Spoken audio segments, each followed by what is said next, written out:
Yes, Good evening, everyone. Uh, my name is Abhay Pareek. I lead the Agriculture Initiative of Center for Fourth Industrial Revolution for World Economic Forum here in India. And it's my privilege and honor to sit with three stalwarts of agri-tech in India from Ninjakart, Kheti Badi, and DeHaat, and discussing about how TPAs, and I'll give a quick background on what we are referring here to as TPAs in terms of agriculture, and discussing how TPAs can scale agri-tech and scale digitization of agriculture as we go by. I've been joined by Ashish from Kheti Badi. He's the co-founder for Kheti Badi and the CEO. I've been joined by Shyam. He's from DeHaat. He's also the co-founder for DeHaat. And Harish, who's from Ninjakart, again co-founder from Ninjakart. So just to give you a background where are we coming from for this session is, we know TPAs exist in all the industry that we're talking about and here, like payments, insurance, and other banking. And they've been playing a great role. They've been playing a great role on aggregating all the data of consumers and bringing it to partners to deliver their services in a more customized manner. But has that been happening in agriculture? That's the point of discussion we want to have today. We know when we talk about agriculture, the role of TPAs are being majorly played by government. We have been discussing about things like in last session was, I think, about that was session, structures such as Agri-sector, which is consolidating data on who is the farmer, what are they growing and where they are. Similarly, there are platforms like Agriculture Data Exchange that was being discussed in last session in Telangana, which is consolidating data beyond that and talking about data about soil tests, soil health, weather, pest infestation, market rates, and others. So such complementary platforms are there which are trying to bring data at one common place, helping agri-techs to scale their intervention, to customize their intervention, and to innovate in a much efficient manner. And taking that cue ahead and taking the cue from the success of TPAs across in different industries, as I talked about payments, banking, and others, today's discussion we want to focus on how TPAs will shape the agri-tech industry and digitization of agriculture in India. And I'll start with the very first basic question is, what opportunity do you see for TPAs in India in agriculture, and where are we heading? And then from there, I would like to take the discussion ahead. So maybe we can start with you, Ashish.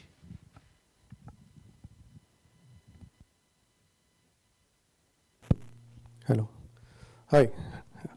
We primarily work with organic farmers, and he likely said the TPAs are basically the one who start generating the data. And when it comes to the organic farming, the soil data is very vital. And if you look at the state level labs, and if you send the sample there, they will take your PIN code and they will have a generic lab test done, and they will share that data with you as a farmer. That doesn't work. And so even if you have these third-party platforms, but they are not generating the accurate data, it's not going to help. And same thing lies with the digital transactions. A lot of farmers, especially small-scale farmers, employ anywhere from 5 to 10 workers on the farm, and they pay their workers cash. That data doesn't get recorded anywhere. A lot of these farmers actually go to other farm to work as a labor, and they also expect others to come to their farm to work. They exchange cash. That doesn't get recorded. The only recorded data is nowadays is whatever they trade, outside their village, and that's where, like I said, the data accuracy is very important to take it to the next level. Great, thank you. Thanks GFA for inviting us, and thanks Abhay. So opportunities in agriculture, right? So I would say that agriculture is not one set of activities. Like there are so many different activities that players like us do in entire agri value chain, right? And for TPA, TPAPs or players like us, right, the opportunity lies in bundling many of these activities together, right? Whether those activities are in form of distribution of products or aggregation of produce or providing multiple services to farmers, which any farmer would require for their production of any particular crop, right? Right from, say, the example that he gave on soil testing, or say insurance or lending or spraying or mechanization. There are so many different set of services that farmers require, right? And all of those set of services are somewhere flow of information, flow of products, and flow of money, right? And hence, all these activities would require a flow of data, making use of data to provide better services, right? Including lending, including insurance, right? And that's where this becomes very important, right? And there are ample opportunities when technology penetration was not that much, say a decade ago, right? That time it was very difficult to bundle all of these products and services together and offer efficiently to farmers at the last mile. Now with use of technology at the ground level, use of digital means at ground level, it is very much possible to aggregate various data sources, ensure that all of the products and services that we offer are bundled well together as per the needs of farmers, as per localization, as per individual characteristics, individual requirements, and then put together in a right form. So this will create a lot of opportunities for all of the value chain players, for service providers, for us who are more often aggregators, and also for farmers and other local intermediaries there. Thank you. Yeah, thanks. So I think when we talk about agriculture and farmers in rural areas, right, the biggest challenge is about trust, right?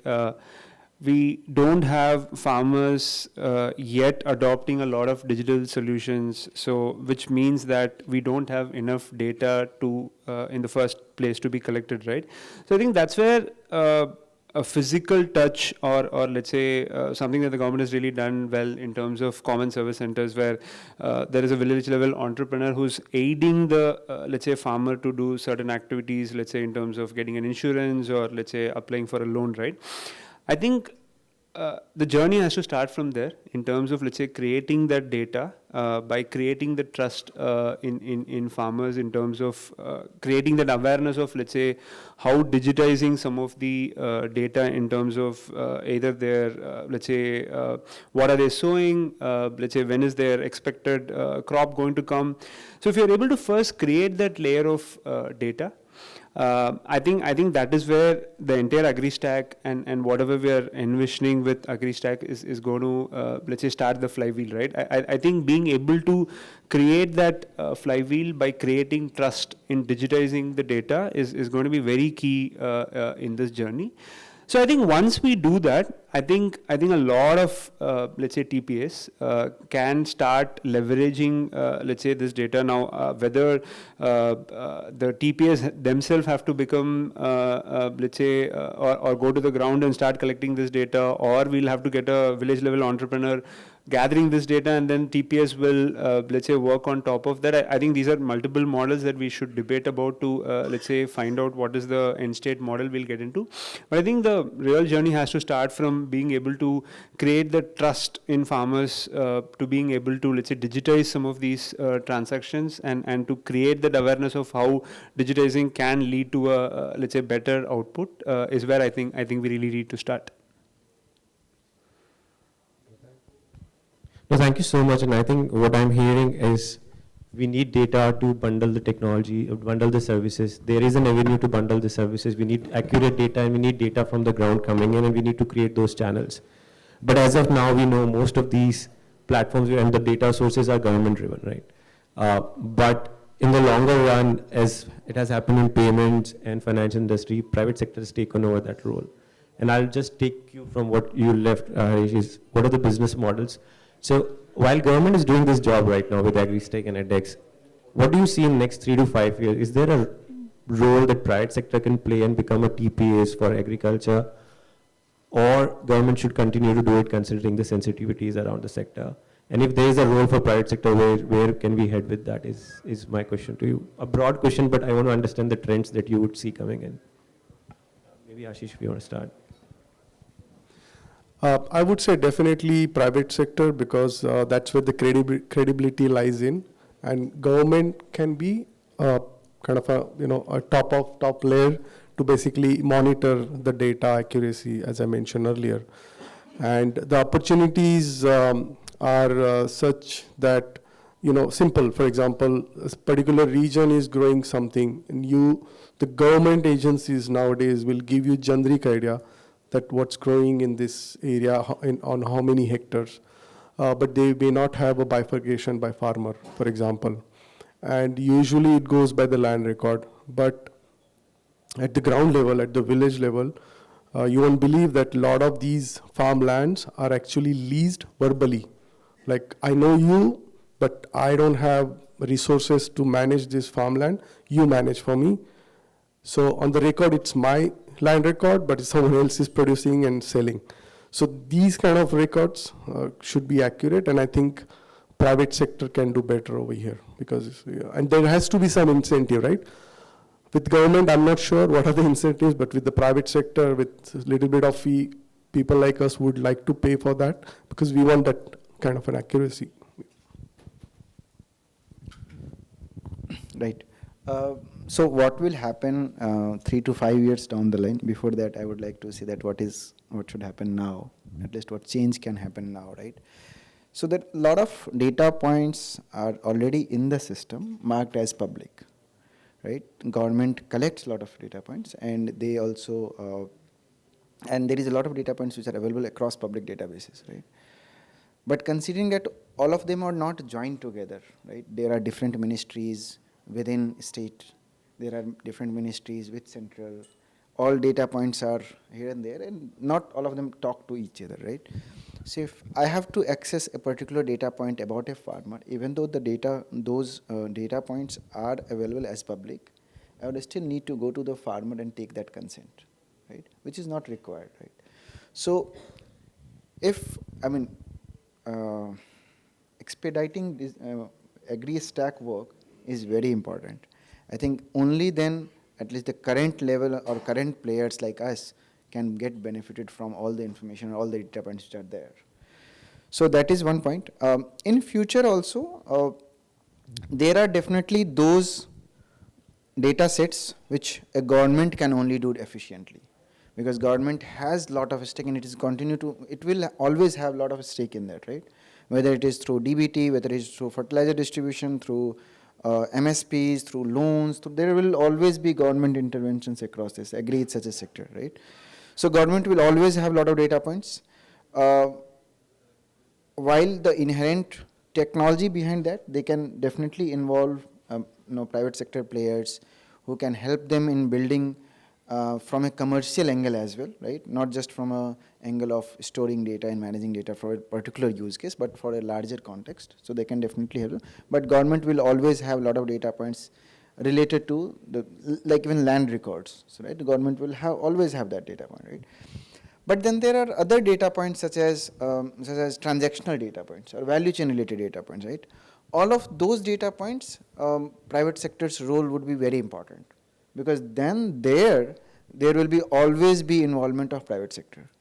And I guess, and which is something that a few state governments have started doing, that involving private sector players, even startups like us or players who are specifically built around capturing data at the ground, or at least building technology and tools around that, right? They are involving them in creating this whole agri-stack or whole, whenever they talk about DPI or DPGs, right? They are building those models involving all set of players at one place of time, right? At one place, right? So that will become important. It is going to be a public-private partnership for foreseeable future that I can see here. Yes, thanks. Yeah, thanks, Shyam. I think I completely concur with what Shyam said. Right? I think the primary thing that we first need to do is really create some of this data, and a lot of this data is already available with the government, right? So I don't think it's a question of whether private sector alone can do it, right? I think a lot of these data points are going to be available with the government in the first place. So I think being able to first digitize that properly, make them available via APIs as part of the Agri stack. I think is really the right way to start, right? And then the private sector can come into play wherever, let's say today, data is not there and somebody has to create that data. Could be satellite imagery, could be when is the expected output of a farmer, at what price can something be sold. These kind of data, when it's not available and has to be created, I think that's where the third party, let's say players like us, can really, let's say, add value. So it's not a question of whether it's going to be only private sector. I think government already has a lot of data.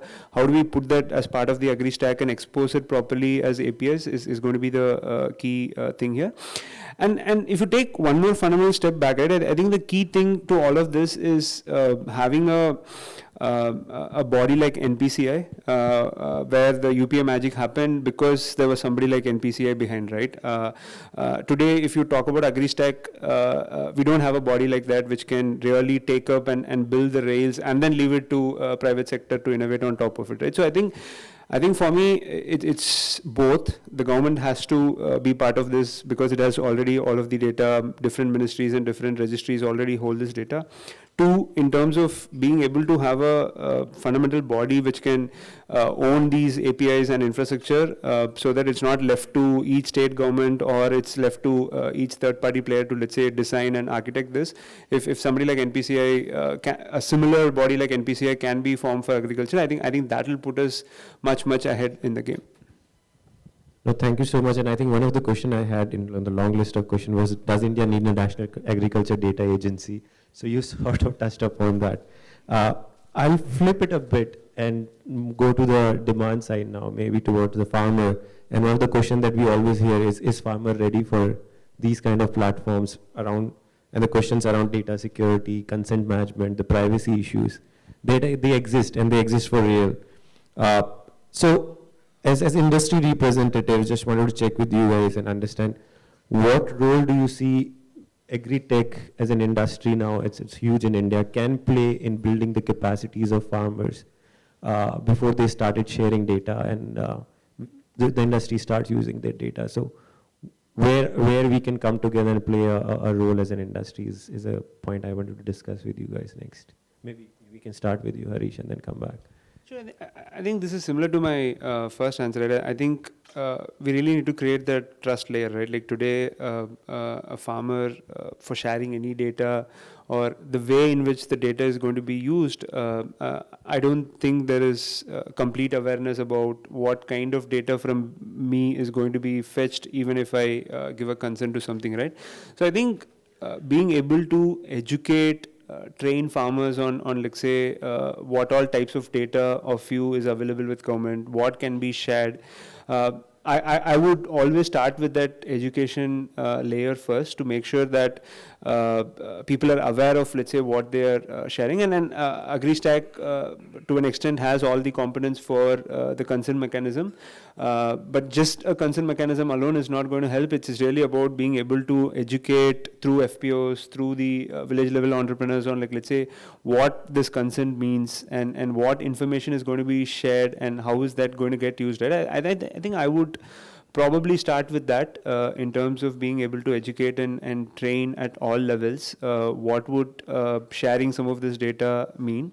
Else, it would just mean we are taking data from someone who does not even understand what consent I'm giving for. So I think that education is where I think it all has to start. Right. Our experience with getting any sort of information from farmers, right, had been it had been a learning curve, right? So currently we do a lot of transactions, and whenever we ask for, say, even an order is made or a delivery has happened, and whenever we ask for, say, OTP or something like that from farmers, right, we face very strong resistance, right? So that's the nature of where things are, right? That's the nature of the digital exposure that farmers have. But not just farmers, right? Whenever we talk to any player, even including us, right, there will always be a resistance towards sharing information, sharing data, right? And this will happen. And the way forward, what I had seen from ONDC experience of digitizing the commerce part of it, especially around intermediaries and retailers and all, right? So if there is a body, like what you rightly said, what Harish rightly said, there is a body which is managing all of those things, and then that body has ensured that with relevant industry players, they have defined right set of protocols, which all of us need to follow, and we cannot go beyond those protocols, right? Then things should be okay, things should be fine, right? The only way that we can move forward with data security, there will always, we will always need time to educate users, but beyond that, there is no, as such, say, misuse of data is happening or things like that. For that, a set of protocols need to be built and followed by all players who are TPAs and who are trying to aggregate data from farmers and provide it to other institutions. Yeah, thanks. Yeah. So a couple of farmers we work directly they have been victim of digital fraud, and so they are really reluctant to share data to anyone, but if you are working with some farmers, they are okay to share data with us. So like Harish mentioned that, at the local level, if you have someone collecting the data, all we have to do is kind of network that data across state, district, and of course at the India level. And that there has to be some kind of a mechanism, has to be some kind of an initiative from the government level, because farmers, they always have someone locally whom they can trust, and that can be a point of collection of data. And then that if that gets connected to the larger pool of data, then that's going to benefit. Yeah. Thank you so much.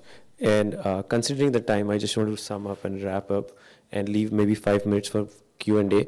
But before that, as we are talking about data, we talked about farmer side, the government creating the data sets, and a point came of transactional data is where private sector come in. A key question that as an agency working with multi-stakeholder platform, we keep hearing is private sector ready to share its data? So are we heading towards that way? Do we have that trust within the industry, or we are still far away from that? And if we have to head that way, because just government data would not suffice at the end of the day, right? It's a foundational data, but not transactional. What we have to do as an industry to create that trust? Maybe if you want to start. Yeah, quickly, like on our platform, we display farmers' basic data, which is, let's say, marketable. So every farmer, they want to disclose the data, provided they're getting something out of it. If it is transactions, they're expecting insurance or some kind of a financial institution help. If it is product related, then they expect some buyer to come on, offer them something. So as long as they have a benefit out of it, they're willing to share the data, and up to certain level, the public data. I think with that, they should be comfortable. It should not be an issue. Yeah. I guess, so whenever we work with, or whenever we have a discussion with government or multilaterals, right, and whatever is getting created, there is always a clause of interoperability, right? So there will always be this provision that whatever you are creating, right, should be used by everyone, right? And then that is, I think, is gradually getting accepted by players, right? That DPIs had been very key buzzword these days, or DPGs had been very key. So whatever is getting created in this world, right, all those digital public goods, right, they have to be consumed by everyone, they have to be used by everyone, and those things are, as I was saying earlier, only possible if there are right set of protocols. Today, in ONDC, everyone is participating. A lot of players are participating. Right? They are building that comfort gradually, that if protocols are there, if it is getting followed, if there are no lacuna there, right, there is no harm in sharing that. Right? Wherever there will be, everyone will be very protective for their data and information, especially around IP. So defining what is IP and what is not an IP is very important. As I said, that there are a lot of information which are already available in public. So if I am gathering that information, I'm not just having an unnecessary cost, but also that I don't need to protect that information. Right? It's already there in the public domain. So all of those things, I think, with time will get defined, and it's much more needed now to define that in agriculture, because there are so many different data points which need to talk to each other, right? So it is important, and definitely there will be an openness from players also towards sharing the information there. Yeah, I think in terms of commerce transaction, right? Like today, interoperability between platforms where someone posts a buy request and then somebody else on the platform is able to give the output market linkage, right? I think in that kind of a form where let's say interoperability and data sharing among let's say platforms, I think is a easier one to achieve, and there are multiple examples where we have achieved that also. But when it comes to, let's say, offering a loan based on transaction data of, let's say, a farmer, right? Now, if there is a organization that has, let's say, 5 years of data of about a particular farmer in terms of output or in terms of his or her purchase, right? I think that I don't think the industry is mature enough yet to, let's say, we are still productive. But I think we will reach there where I think if the overall value creation is going to be much larger, then platform A would be able to share their transactional data to platform B to, let's say, underwrite a farmer, right? I think that is slightly far-fetched today, but at least in terms of commerce transactions where, let's say, somebody is exposing a buy request and somebody's doing the, let's say, market linkage for some farmer, I think that kind of an ecosystem is what it will start with, but all the other information that we're talking about is slightly ahead in the game, and it might take its time to, let's say, reach there where every platform is ready to share their data. Totally agreed. It's a journey. We can't expect everything to happen one day. Even in the financial industry, it took some years where we reached to an account aggregator model today. But and thank you everyone for your inputs, considering the time. Just want to summarize quickly that, of course, we all see a positive sentiment around TPAs. We see them as a great contributor to enhancing digitization of agriculture. Government is going to stay. Government is going to stay in the game, but they're going to give only the foundational data. The transactional data at the end of the day will come from the private sector, is what we're hearing.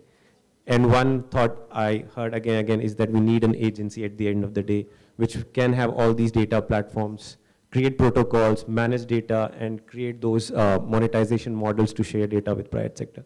They're ready to pay, considering the data is of quality and is of use.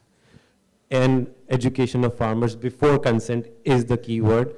Though consent management is there, many of us even don't know what is the consent at times when we just do take.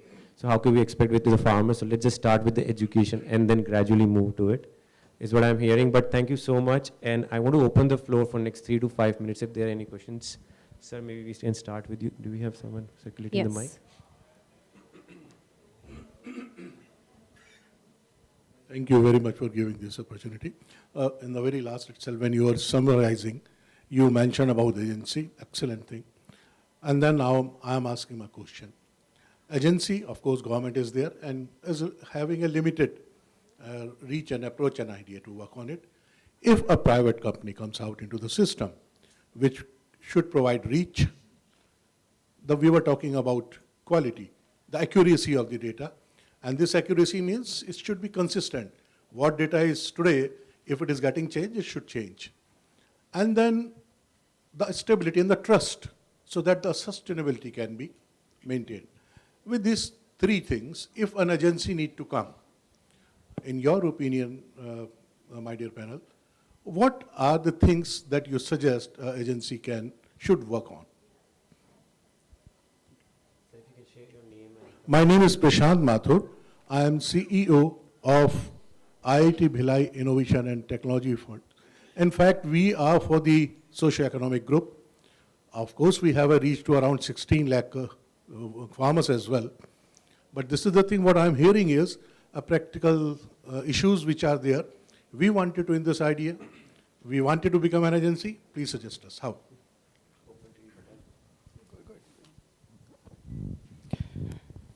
And you can start from anywhere, frankly, okay? Because it's such a huge sector. Anywhere you will start, you will find lot of opportunities, right? Like for example, you can start with land, right?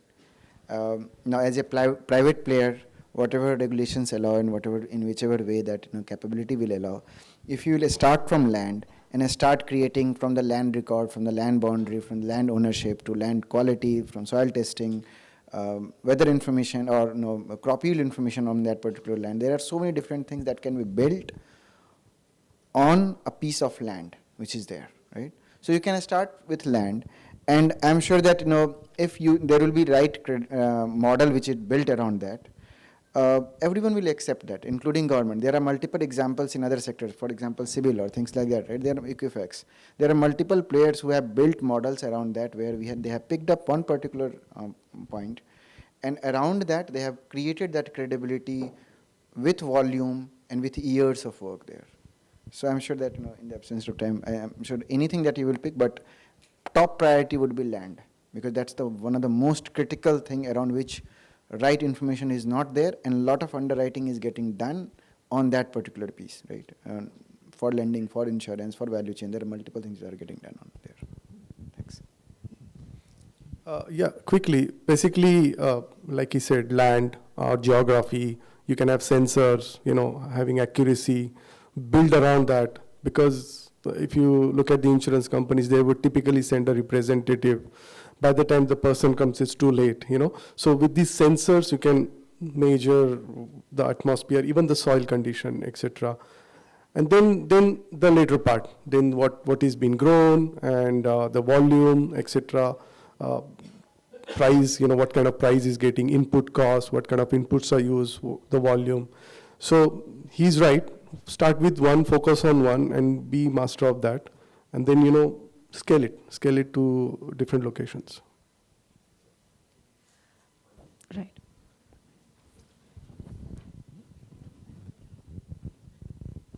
So I was among the first ones to come, and I'm very happy to see this panel. And it's a great panel for people like us. It's an opportunity to say, see, my name is Munish. I'm a co-founder of a startup called Jeevitam.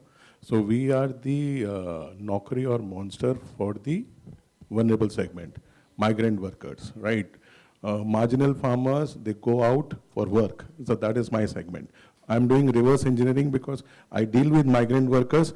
They go back home and the farming is there. So I'm the platform for that. And I have 3 questions, and it's for all, right? I'm talking about marginal farmers because like in MSME, everyone talks about small, medium enterprise. Nobody talks about micro, right? Same way here also, everyone is talking about agriculture. Nobody is talking about the micro. So my focus is on micro. So my first question to all of you, you have an ultimate, a model which is, working for you, sustainable. So is micro part of your focus area, number one, because there are 9 crore farmers who are getting Kisan Nidhi, right? That is there. So they are identifiable. Government को पता है ये लोग exist करते हैं, free में पैसा बांट नहीं रहे हैं. DBT है, ये है, और ये एक problem statement है हमारी, right? So is all of you, as I said, it's very difficult to meet all of you in one place, right? So you are here, so I'm asking you that question. That is number one. Number two, see, that is the aggregation we brought to them.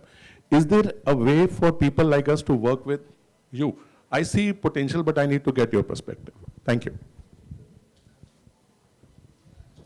I'll probably take the second question, right? I think with farmers, at least our journey 8 years back when we started to today, right, at Ninjakart, I think the mobile penetration, or the number of farmers or the farmer's son having a mobile phone and internet connection, I think that has improved. But that doesn't mean that they're going to trust a mobile application for doing let's say, payment transaction or applying for a loan journey, right? So assistance on the ground, either through a FPO or through a CSC center or through a village level entrepreneur, I think at least for the next 1 decade is going to be there. We're not seeing farmers still having a lot of trust in doing digital transactions, apart from certain engagement apps like, let's say, a YouTube or let's say Facebook. I think that has moved forward, but any digital payment transaction or loan application, I think there's still a long way to go. I think for the next decade at least, I see education will happen, but the progress will happen this decade, right? That'll be my answer to the second one. I'll let others answer the remaining. I'll try to answer the first one. So, as an organization, we don't have a particular focus on migrant and marginal farmers, migrant/marginal farmers, but we are farmer profile agnostic, right? That had been the core philosophy around which DeHaat had been built, is that in a particular area, for all farmers, we will provide them an entire agri value chain products and services, right?